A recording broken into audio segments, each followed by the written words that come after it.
السلام عليكم وأهلا بالمكشخين الكل.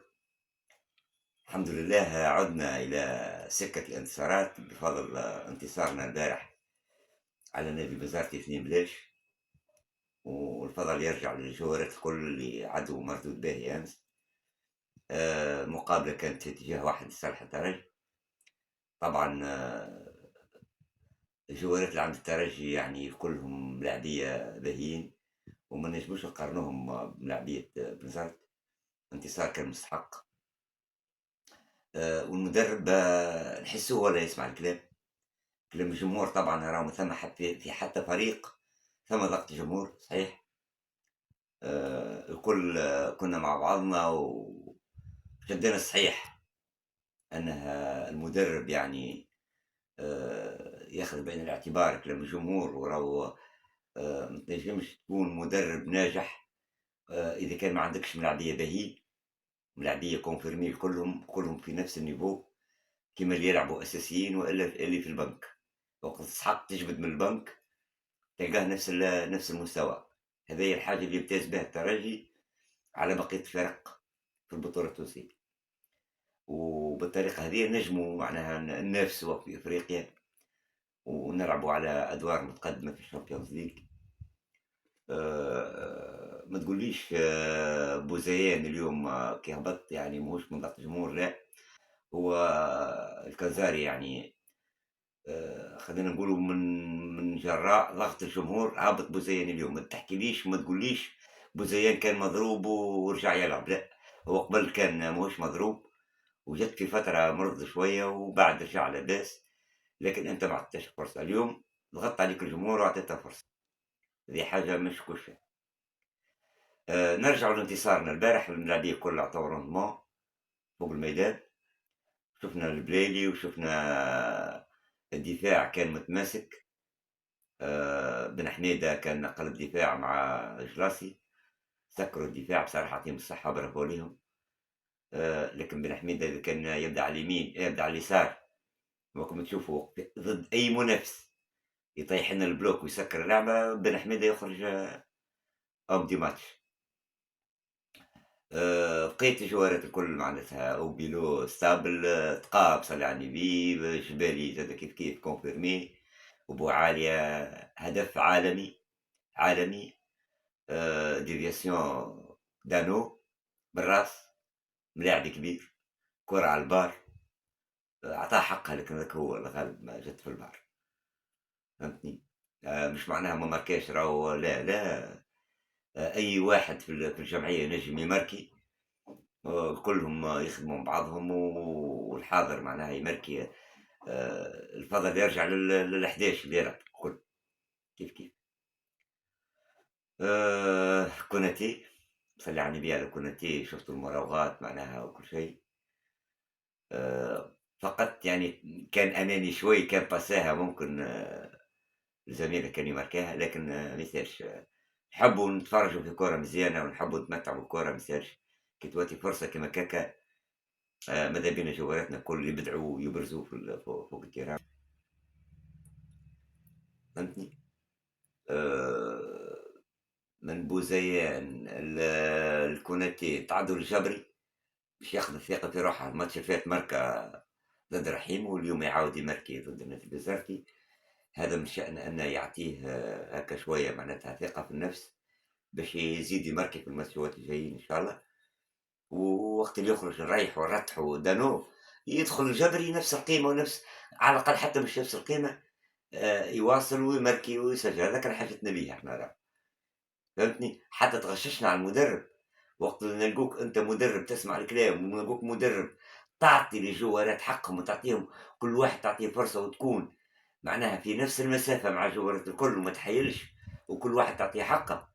أنا باش نقولوا راه الكنزاري أعطى حق الناس. فهمتني؟ لكن هذا ما يمنعش كنزاري إذا كان باش الهيئة المديرة تعطي فيك الثقة وتواصل معاك يلزمك تكون في المستوى. احنا راه ما نجموش، ما نجيبش انا نجي للبارك ونقول لك برا روح. ثم هيئة مديرة، ثم رئيس نادي. إذا كان هما عطاو فيك الثقة وحطوا فيك معناتها الثقة نتاعهم وقالوا لا ما نبدلوش كنزاري باش نواصلوا معاه، يلزمك أنت تكون في مستوى الثقة. وانا مر. والله نحب ان معناها علاش انا دفعت برشا على بوزيان، خاطر متاكد الجوار اللي تفرجت فيه في الوقت القصير اللي عطوه له في الماتشات اللي لعبهم، حتى ولو كان وقت قصير، لكن يبين لنا انه جوار دي كاليتي، جوار عنده مواصفات تاع ملاعب كبير، لكن هو الغرب ما خداش فرصه. اليوم كان تتذكروا الباس اللي عملها، باس لونت هذيك اللي عملها للبلايلي، معناها تبين انه هو ملاعب كبير، راه حط البلايلي باش ينجم البلايلي يخرج راس راس، فهمتني؟ بصراحه لو خليكم تشوفوها اللقطه ذيك، تفضلوا شوفوا اللقطه كيفاش.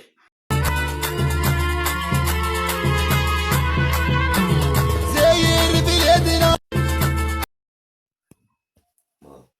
نحي مريول مش مشكلة نواصلوا. باهي كنا نتحدثوا على بوزيان وعلى القيمة متاعت الملاعب هذي، لكن راهو منجموش نحكموا على بوزيان، راهو من ماتش البارح راهو نقولوا ما عطاش راندمون.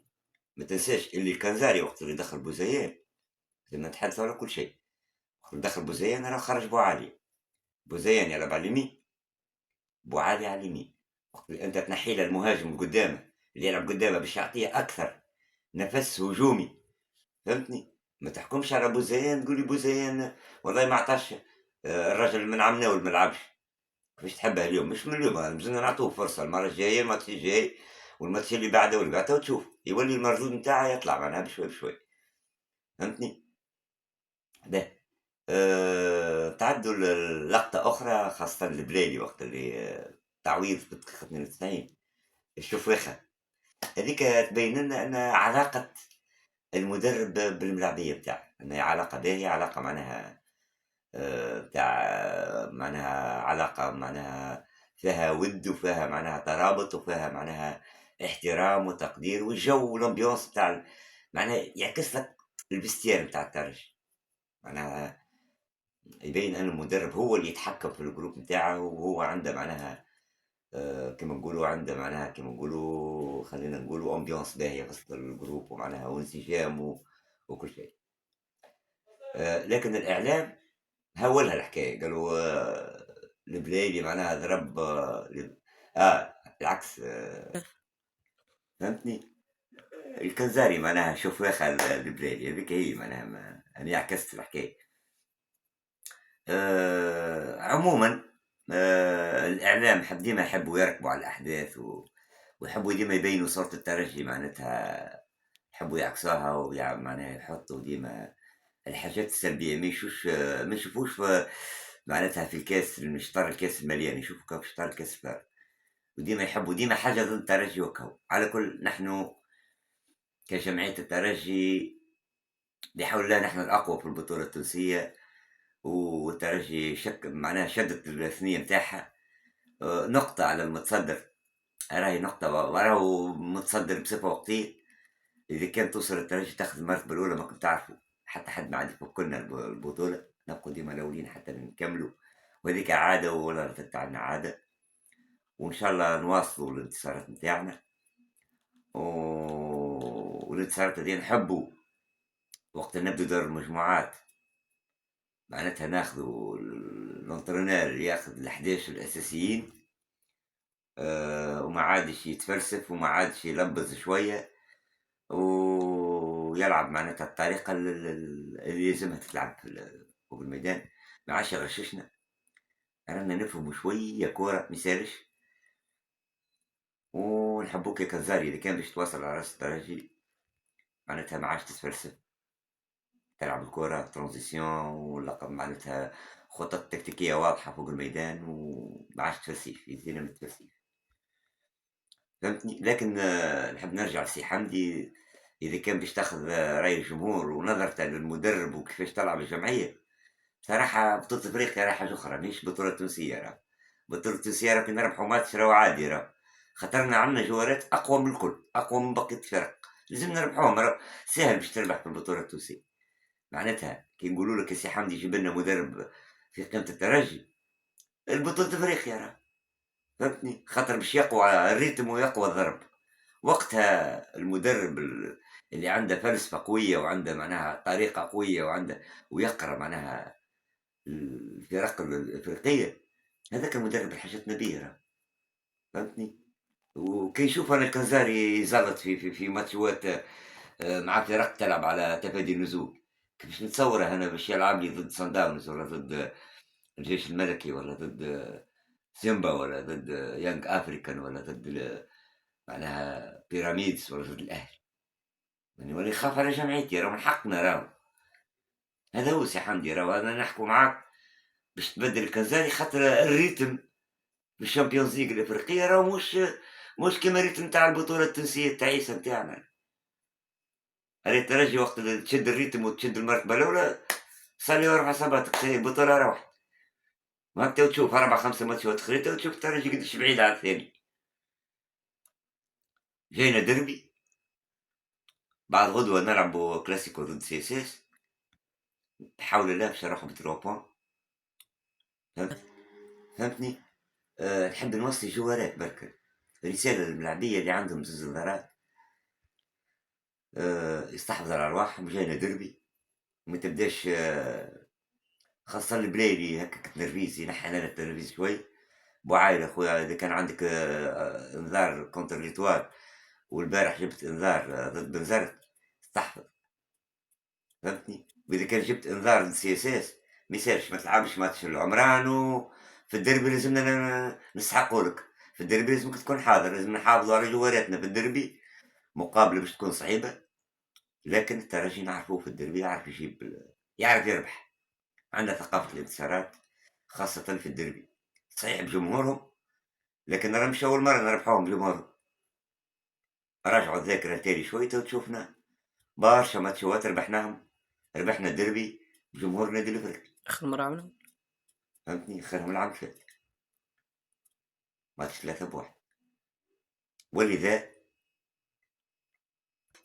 ولذا نوصوا جمهور الترجي الرصانة في التعليقات وفي الكومنتارات وفي حكمهم على جمعيتهم، ونشجعوا جمعيتنا فيراج باهي بربي يزينا من هاك المشاكل في الفيراج هذيك، راهي تعود بالسلب على الجمعية وعلى الجوارات، على نفسية الجوارات. في بعضنا بربي ما عادش تعاركوا، علاش الفيراج يتعاركوا هكاك علاش؟